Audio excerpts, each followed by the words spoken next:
अक्सर स्टूडेंट्स ये क्वेश्चन करते हैं कि सर रिवीजन कैसे करें। मैं इंग्लिश पढ़ाता हूँ तो मेनली आपको इंग्लिश के लिए बता देता हूँ। इंग्लिश को अपन मेनली 3 पार्ट्स में डिवाइड करते हैं, ग्रामर, वोकैबुलरी और रीडिंग कॉम्प्रीहेंशन। जहाँ तक बात है ये वाले पोर्शन की, reading comprehension, cloze test, parajumble, बच्चे ना तो इनकी कोई ऐसी कोई थ्योरी होती है, हल्का फुल्का 10-15 मिनट थ्योरी के बारे में बात करी जाती है। मेनली ये बेस्ड है रीडिंग प्लस प्रैक्टिस पे, कि बच्चे को सेंटेंस पढ़ के मीनिंग निकालना आता है और उसके बाद प्रैक्टिस करनी। ना ही इसके कोई नोट्स बनाए जाते हैं और ना ही इसकी कोई रिवीजन करी जाती है।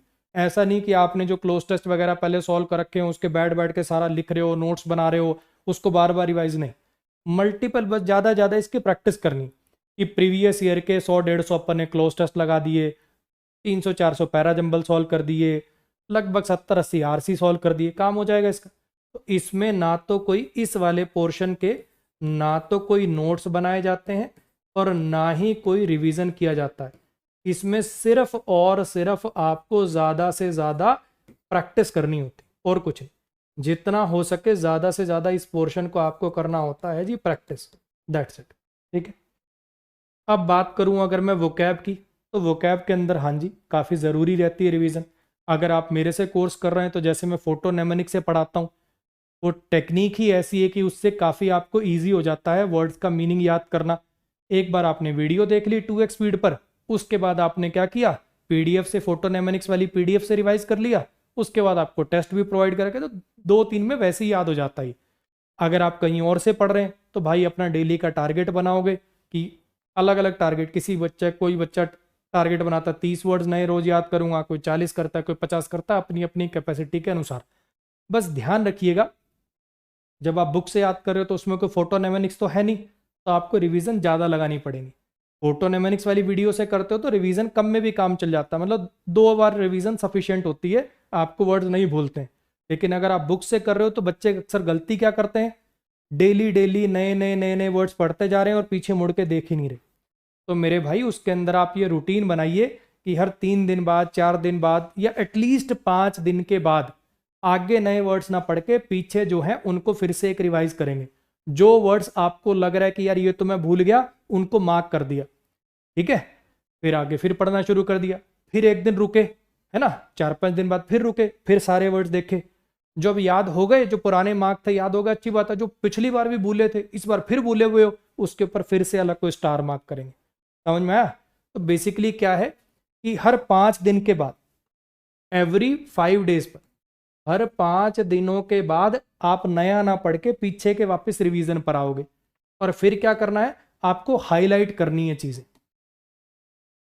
आपको हाईलाइट करने हैं वो वाले वर्ड जो भूल रहे हो, सेकेंड रिवीजन में भूल रहे हो, उनको पेन से एक बार और एक्स्ट्रा हाईलाइट कर दिया। 3-4 रिवीजन में बार बार कुछ ऐसे दुश्मन वर्ड होते हैं, 4-5-6 याद ही नहीं होते, उनको ऐसे बड़ा बड़ा गोला मार के कर लो, उनको अलग से एक चार्ट पे लिख के सामने चिपका लो, है ना, ऐसे। तो हाईलाइट करना है, और हाईलाइट के वेरिएशन होंगे भी। पहली रिवीजन में नहीं आ रहा, बेसिक हाईलाइट मार लिया, हल्का सा टिक कर लिया। दूसरी में भी नहीं आ रहा, ऐसे स्टार मार्क कर लिया। तीसरी में भी नहीं आ रहा, ऐसे करके ऐसे डिब्बा बना दिया, बार बार बार बार उसको एक पेज पे लिख के ऐसे 5-7-10-20 जितने वर्ड्स हैं सामने चिपका दिए, ऐसे करके। ठीक है। इनके लिए आप ये भी कर सकते हो कि भैया आपके किसी दोस्त को, छोटे भाई बहन को बोला कि तू मुझे इसका मीनिंग बता दे बोल के एक सेंटेंस में, किसी की बोली हुई बात ज़्यादा याद रह जाती है, ऐसे इनके लिए यूज़ कर सकते हो। अब बात कर लेते हैं मेरे भाई ग्रामर की। ग्रामर को कैसे रिवाइज करना है, जैसा मैं अपने कोर्सेज में बोलता हूँ कि जितना ज़रूरी है आगे नए कॉन्सेप्ट पढ़ना, उतना ही ज़रूरी है जितना पढ़ लिया उसको समेट के रखना। बच्चे अक्सर ये 2 गलतियां करते हैं जिसकी वजह से वो चीज़ें भूल जाते हैं। कोर्स करते रहते हैं, जब 3-4 महीने बाद पीछे मुड़ के देखते हैं, अरे सर कुछ याद ही नहीं आ रहा। वो 2 गलतियां मेरे भाई ये हैं। एक तो जब आपका चैप्टर चल रहा था, जैसे ही वो चैप्टर खत्म हुआ तो वहां पे आपको प्रैक्टिस शीट, प्रैक्टिस क्लास हर टीचर देता है। क्या आप मेरे से पढ़ रहे हो, किसी से पढ़ रहे हो, मान लेते हैं कि उन्होंने एक वर्ब चैप्टर खत्म किया, टेंस खत्म किया, तो उसके बाद वो आपको प्रैक्टिस क्वेश्चन जरूर प्रोवाइड करेंगे। बच्चा क्या करता है, वो प्रैक्टिस क्वेश्चन लगाता ही नहीं, वो आगे आगे बस थ्योरी पढ़ने में इंटरेस्ट है, उसका 2x स्पीड पे वीओडी बैच ले रखा, तो 2x स्पीड पे चैप्टर निपटाया जा रहा है। अरे भाई क्लास में जो कॉन्सेप्ट पढ़ाए हैं वो पेपर में तू अप्लाई कर पाए, उसके लिए नए सेंटेंसेस पर उन्हीं को एग्जीक्यूट करने की प्रैक्टिस करना जरूरी है कि नहीं। भले ही नंबर आपके पहली बार में 30% ही आए, और सबके 30% ही आते हैं एवरेज बच्चे के, अगर टीचर 100 क्वेश्चन की शीट आपको देता है, 100 क्वेश्चन का आपका टेस्ट आपको कराता है, तो उसमें से पहली बार में आपसे 30 ही होंगे। जब दोबारा रिवाइज करके नोट्स को अच्छे से देख के करोगे तो 80% होंगे, पूरा कोर्स करने के बाद जब करोगे तो 100% होंगे। लेकिन बच्चा क्या होता है, पहली बार अटेम्प्ट करता है, उसके क्वेश्चन ज्यादा अच्छे सॉल्व होते नहीं है, फिर वो क्या करेगा, अरे यार पहले सारा कोर्स कंप्लीट करूंगा, थ्योरी करूंगा।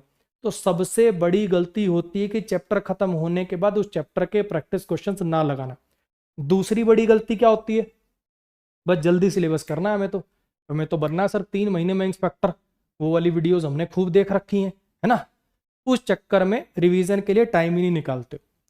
मेरे भाई ग्रामर जब आप पढ़ रहे हो, मान लेते हैं कि शुरुआत के 3 चैप्टर हैं, ठीक। अगर मैं मेरे कोर्स की बात करूं तो लेट से बेसिक्स पढ़ाया, प्रोनाउन पढ़ाया, फिर वर्ब पढ़ा दी। तो जैसे ही 3 चैप्टर खत्म हुए तो उसके बाद पॉज लीजिए। भले ही आप लाइव ना देख पाओ, रिकॉर्डेड करना पड़े, लेकिन that pause is very very very important. पीछे का सारा समेटेंगे। ज्यादा अच्छा तो क्या होगा भाई, अपना उस हिसाब से पहले साथ साथ प्रैक्टिस कर रखी हो, अच्छे से नोट्स खुद के बने हुए हों या प्रिंटेड नोट्स दे रखे हों कि उन नोट्स से अपना रिवीजन करना आसान रहे। दोबारा जल्दी से नोट से गो थ्रू हुए, उस चैप्टर के प्रैक्टिस क्वेश्चन लगाए। अगले चैप्टर साथ साथ तो करना ही है, लेकिन हर 3 चैप्टर के बाद एक पॉज लगाना है और उस पे पीछे के 3 चैप्टर जो है फिर से एक बार पढ़ के उनके प्रैक्टिस क्वेश्चंस को फिर से सॉल्व करना है। एक बार फिर से बोल दो ग्रामर की रिवीजन। पहला चैप्टर पढ़ा, उसके नोट्स बनाए या प्रिंटेड नोट्स दे रखे हैं तो अच्छे से गो थ्रू हुए, प्रैक्टिस क्वेश्चन लगा लिए। दूसरा चैप्टर पढ़ा, नोट्स बनाए या प्रिंटेड नोट से गो थ्रू हुए, उसके प्रैक्टिस क्वेश्चन लगा लिए। तीसरा चैप्टर पढ़ा, नोट्स बनाए या प्रिंटेड नोट से रिवाइज किया अच्छे से, उसके प्रैक्टिस क्वेश्चन लगा लिए। यहाँ पे स्टॉप। आगे चौथा चैप्टर तब पढ़ोगे जब इनको आप एक बार दोबारा रिवाइज करके इनके प्रैक्टिस क्वेश्चन लगा चुके हो। और जब आपके सारे चैप्टर खत्म हो जाए, से हर 3-3 चैप्टर पे पॉज लेके पिछले 3 एक बार दोबारा रिवाइज करने। लगभग इंग्लिश में मोटे मोटे 15 चैप्टर्स हैं। जब वो आपके खत्म हो गए, उसके बाद फिर से सारे के सारे आपको एक रिवीजन और देके practice question 3rd time attempt करने। और जब चैप्टर वाइज की प्रैक्टिस होगी, फिर आप मिसलिनियस प्रैक्टिस पर जाओगे। उसमें भी पहली बार में आपसे बहुत कम होंगे, क्योंकि उसमें मिक्स रूल आ रहे हैं, याद नहीं आ रहा है ये कौन से चैप्टर का कॉन्सेप्ट था। तो उसमें रेशो जो इसमें पहली बार जब करते 30% होता है, वहां पे रेशो हो सकता है 20% ही रह जाए। लेकिन डीमोरलाइज नहीं होना है। वहां पे भी जब 200 300 400 क्वेश्चन लगा लोगे ना, तो आपको दिखने लगेंगे, अरे यार ये तो रिपीट हो रहे हैं, अच्छा यार एग्जाम में ये चीजें तो रिपीट होती हैं। वो चीज आपको क्लिक होने लगेंगी, आइडेंटिफाई होने लगेंगी। तो मेरे भाई अगर मैं ग्रामर की रिवीजन की बात करूं तो क्या करना है, सबसे इंपॉर्टेंट बात क्या है, इसको मैं ऐसे लिख देता हूं, चैप्टर 1 फिर यहाँ पे प्रैक्टिस करी, फिर आपने किया चैप्टर 2 फिर यहाँ पे प्रैक्टिस करी, फिर आपने किया चैप्टर 3 फिर यहाँ पे प्रैक्टिस करी। ठीक है, हर एक चैप्टर के बाद उसकी प्रैक्टिस जरूरी है, हर एक चैप्टर के बाद उसकी प्रैक्टिस जरूरी है। और जैसे ही 3 चैप्टर खत्म हुए, ये चौथे चैप्टर पर जाने से पहले यहाँ पे ब्रेक लगाना है आपको। इसमें आपको रिवाइज करना है ये पीछे का सारा जो आपने पढ़ा है, फिर चैप्टर नंबर 4 पर मूव होंगे। और जब सारे चैप्टर हो जाएंगे तो फिर से एक बार गो थ्रू होकर इनके प्रैक्टिस क्वेश्चन लगाएंगे और फिर मिसलिनियस क्वेश्चंस लगाएंगे।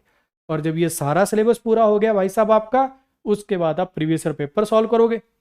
पहले 60-70 प्रीवियस ईयर पेपर लगाओगे, उसके बाद मॉक टेस्ट लगाओगे। तो ये तरीका है इंग्लिश के कोर्स को रिवाइज करने का, ये कह लीजिए इंग्लिश के कोर्स पर ऐसी कमांड बनाने का कि इंग्लिश की वजह से तो आपका एग्जाम ना रुके।